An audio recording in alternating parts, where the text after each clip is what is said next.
Yon, what's up mga karonda? This is Gay Paris, ang siklistang Pilipino ng Pangasinan. And for today's ride, nandito tayo ngayon sa Aurora Hill, Baguio City. And mag-ride tayo papuntang Ampukaw. Doon daw yung isang ruta ng mga siklista aside from papuntang Itogon. So hindi pa tayo nakapunta doon. Kaya may mga imimit tayong mga bata, yung mga na-meet natin nung una natin tayong nag-ride dito sa Baguio.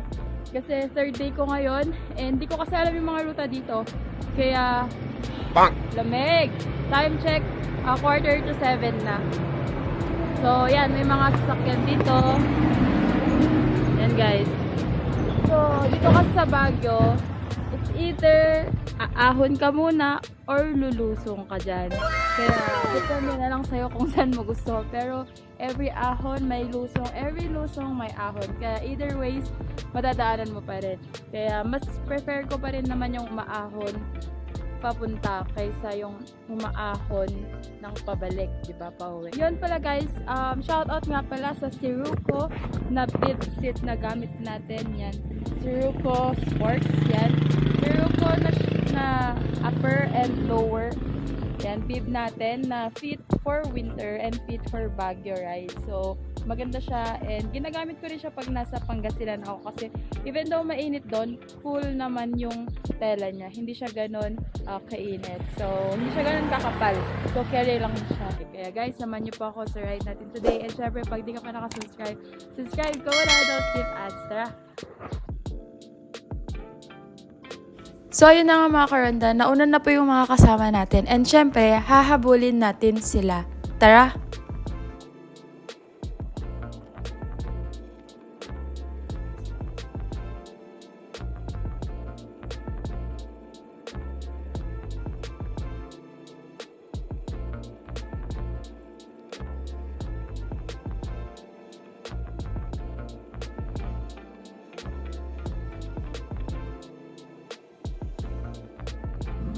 Ayun mga karonda, so after mga 10 minutes na paghahabol, nahabol na natin si Kuya Marlo. Siya po yung may-ari ng casa and hostel na pinagstayan natin. Shoutout na rin. And of course, papunta tayo ngayon sa Janhay area kasi nga yung pupuntahan natin going to Ampukaw, which is madadaanan din natin yung Janhay.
Botanical Garden na tayo.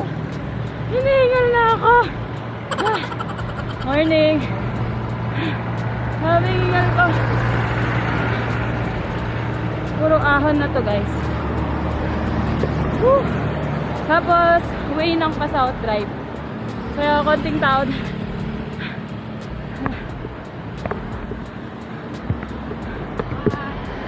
Ruta natin to. South Drive. Lagay yung mga kasama natin. Kasama natin yung may-ari nung pinag-stay natin. Sir Marlo. Hingal na ako. Dito talaga dito sa Baguio. Manipis ang hangin. So, yan. Papakdal doon. Pa Mines View. Pa South Drive. Papuntang Janhay. Tara.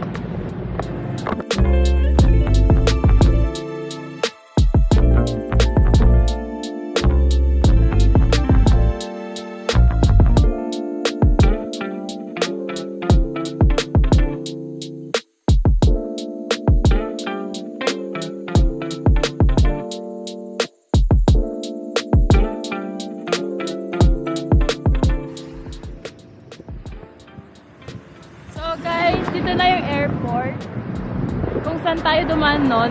Tapos ito yung papuntang PMA. Yan. Ganda. Oo, ganda ng ruta.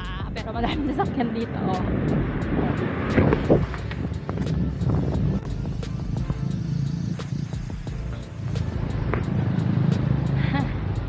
PMA.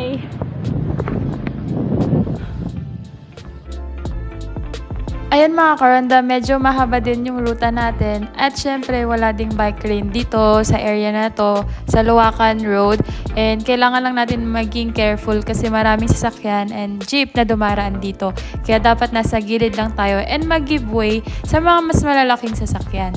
Yan, and syempre maging mindful tayo kasi yung mga jeep pala is nag-stop sila pag may mga pasahero and syempre pag may mga aberya sa kalsada.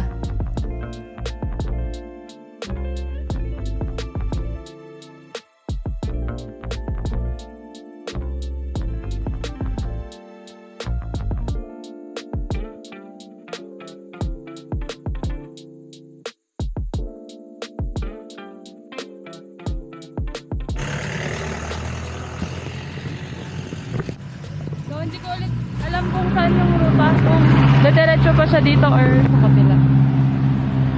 Ay, diretso. Sige, sama mo na kayo. Sige po. Kailangan ko ng buwelo.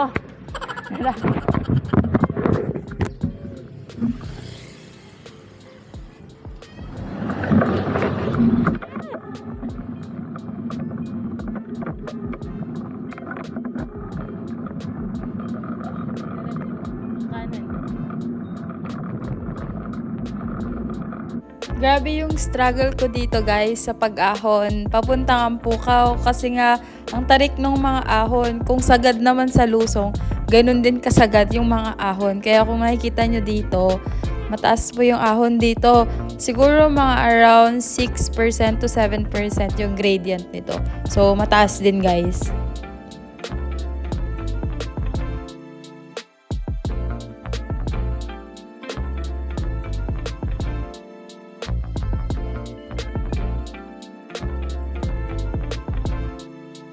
FYI mga karanda, marami rin pong siklistang nag-ensayo dito kasi nga ang ganda rin po ng ahon and walang masyadong sasakyan na dumadaan dito kasi papunta na rin po itong Felix Mine.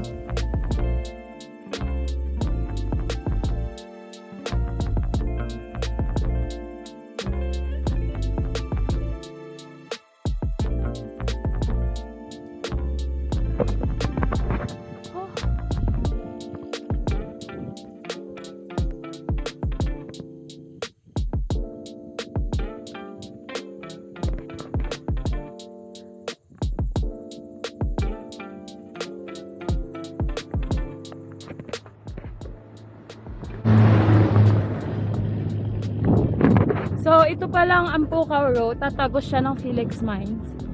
Tapos, may road din, patatagos ng Pangasinan. Kaya, yung ibang mga siklista, pag gusto nila pumunta ng Baguio, pupunta sila sa may Felix Mines sa likod. Parang likod na to eh. So, ito, hindi na siya part ng Baguio. Basta Calderela na siya. Hindi siya yung iba kasi city ka sa Baguio, di ba? So, outside Baguio na tayo. Ampukaw Road.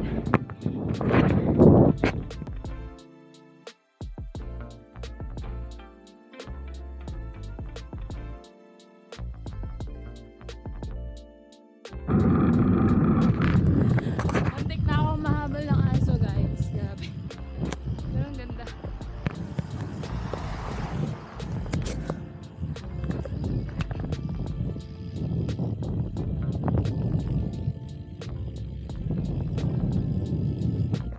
Meron pa tayong 2 kilometers, sabi nila. Nagtanong ako.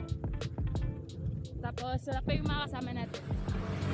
Para ako nag-solo ride, actually. Say what? Hindi kasi alam yung mga kasama.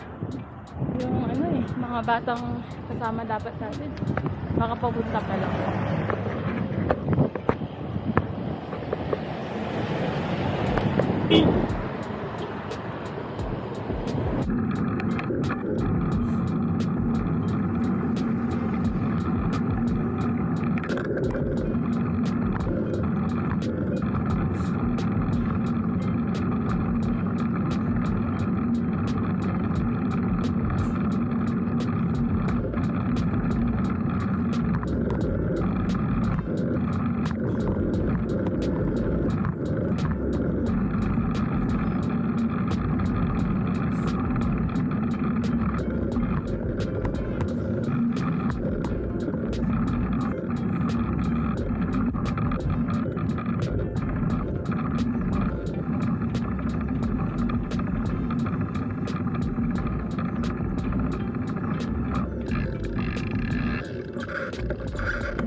guys, oh, so sa likod ko, merong art saddle na pwede tayong mag-picture.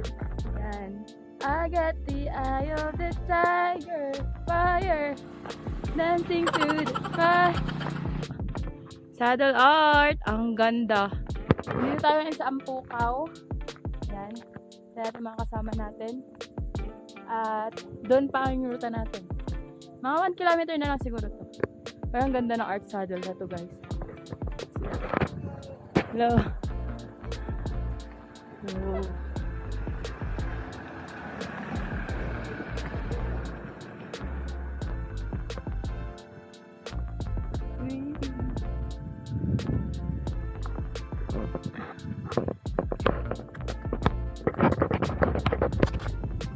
Diyan po tayo nang galing. Dito pa yung ruta natin. So, tara. Walang picture sa atin eh. Let's go!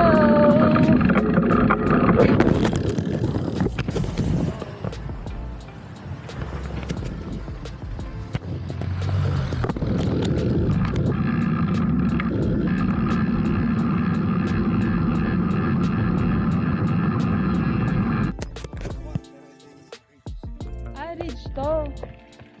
Ganda. Ridge na pala to. Tapos, diretso pa tayo. Sa ulap. Tara po.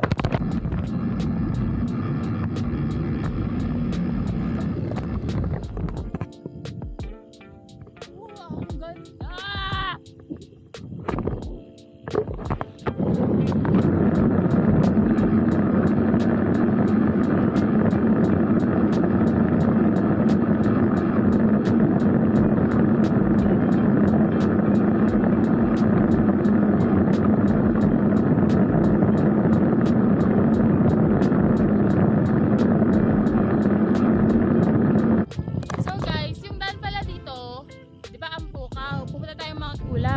Tapos, yun yung tinitrek namin before, yung Mount Ulap.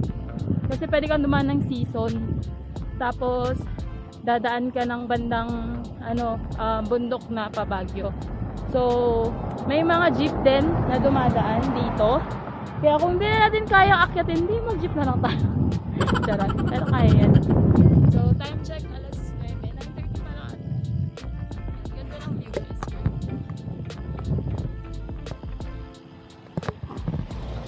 Yun lang yung daan dito is parang stony siya. Hindi siya yung smooth.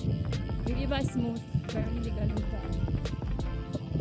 So, smooth. Ganun. Yan. Ganda.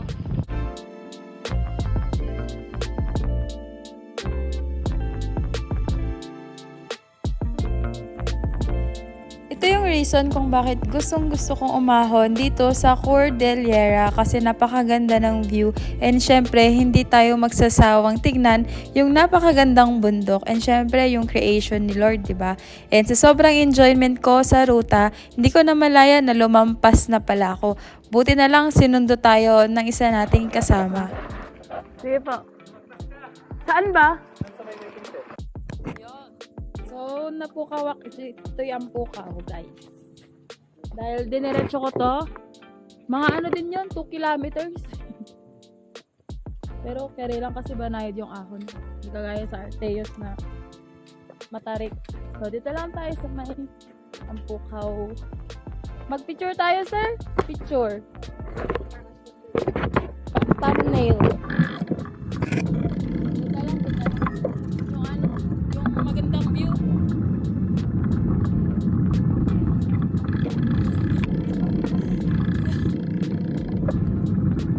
Ay, labas na doon.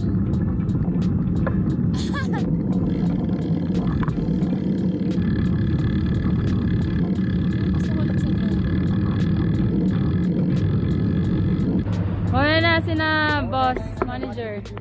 Mga Tito Judy sa Bong Shopee. Mauna mahuli pa. Charot. Kain pa kami ng nagdakan Bulalo. Bulalo. Pambawi. Pambawi. Alright. Sige po. Okay po. Ingat po. Tara na. At punta pa tayong Kenro. Tingnan natin kung may checkpoint. Ay, may checkpoint. Pero kung papayagan tayo bumaba. Tara natin sa iba. Yan. Hello. Tara si Lawrence. Okay, so view deck tayo ng Ampukaw. Ayan, yung camera natin.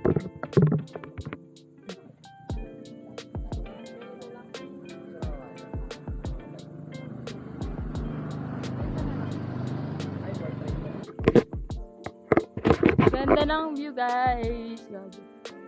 Punong taho. Doon pa pala sa likod yung taho. So, dito sa Ampukaw, isa rin to sa mga pinag-i-ensayuan ng mga siklista. Kaso nga lang, banayad lang yung ahon. Hindi siya kagaya ng Arteos na matarik yung ahon dun eh. Mas matarik. Pero okay na rin to. At least experience natin. Nakapunta tayo sa ruta papuntang Philex Mine. So, dun yung minahan na pinasabog nun ng NPA. So, tara na. At tayo ay, 9:30 pa lang. So, ganda ng natin. Yan. Tapos makulimlim. So, malamig yung panahon. Hindi kami naka-heat training. So, chill lang. Yeah. Pero,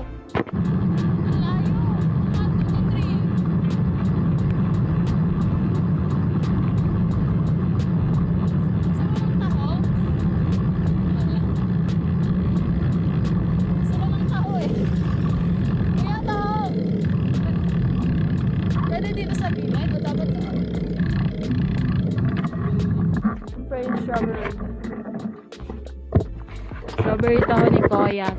Ano yan, kuya? Yung nasa ano? Ito, pupunta. Meron din. Ayan, makain mo. Dalawa, kuya. Morning. Strawberry taho. Strawberry taho. Ganda yung matipag na nyo niya, sir. Sana yun. Naligat di bagyo, ado gaming kakompetensya dyan. Sarap! Strawberry.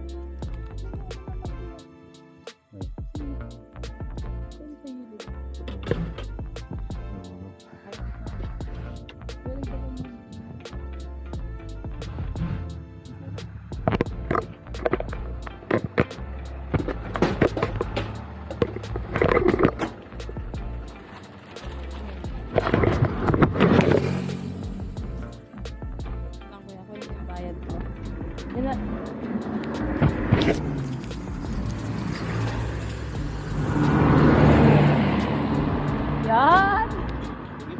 Oo, pangarap ko to eh. Charot. Totoo, pangarap ko to. Ang dami ko sa right back. Mahal doon. 30 doon, di ba? 40 pa. Tapos maliit pa yun, di ganito kalaki. Nag-iilocano ako, wala. Iba yung action. Pag binigyan ko pag pindiretso sa right.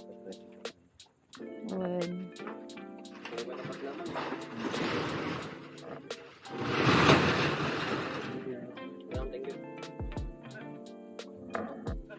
Magpas pa ako, sinundan pa ako. Baka hindi lang po 2 kilometers. Ayan mga karanda, so pabalik na tayo ng town area. Pero dadaan tayo ng Luwakan Road. And bababa tayo papuntang Kenon. Kaya tara! Guys, ito na yung papuntang airport. Kasi dadaan tayo ng Kenon Road. Tapos, yan natin sila. Yan, so, yan, pa-airport tayo.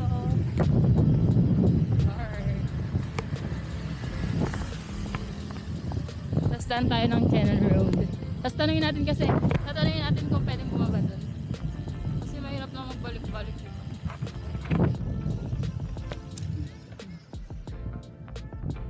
Stick.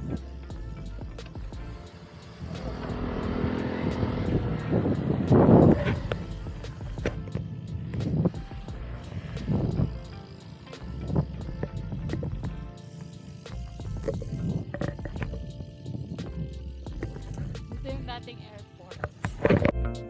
Ayun mga karanda, FYI lang po, nung tinanong po namin dito sa Camp 7 checkpoint kung pwede akong bumaba ng Kenon Road via road bike is hindi nila ako pinayagan kasi daw delikado din po and hindi pa daw tapos yung construction area sa Kenon Road and pag nag-bike kasi baka delikado din sa amin. So, ang plano ko is bababa na lang ako through Marcos Highway or depende kung ano pa yung magiging choice natin.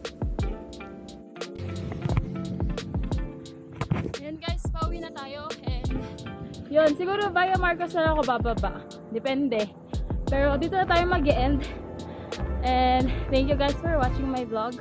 I hope to see you again on my next ride. Like, share, comment, subscribe, and click the notification bell button for more updates and videos ko. God bless! And shout out sa Alain MTV. Of course, kay Chairman Brian. Hello po. And syempre sa mga active bike dyan. Hello. Kina Manager Arnold. And syempre sa mga bike mechanics natin dyan. Sina Kuya Mike. And syempre sa Flores Brothers. Shout out po. And of course, shout out na din kay Sir Marty DI. Subscribe kayo sa channel niya. Yan. Let's go! Oh.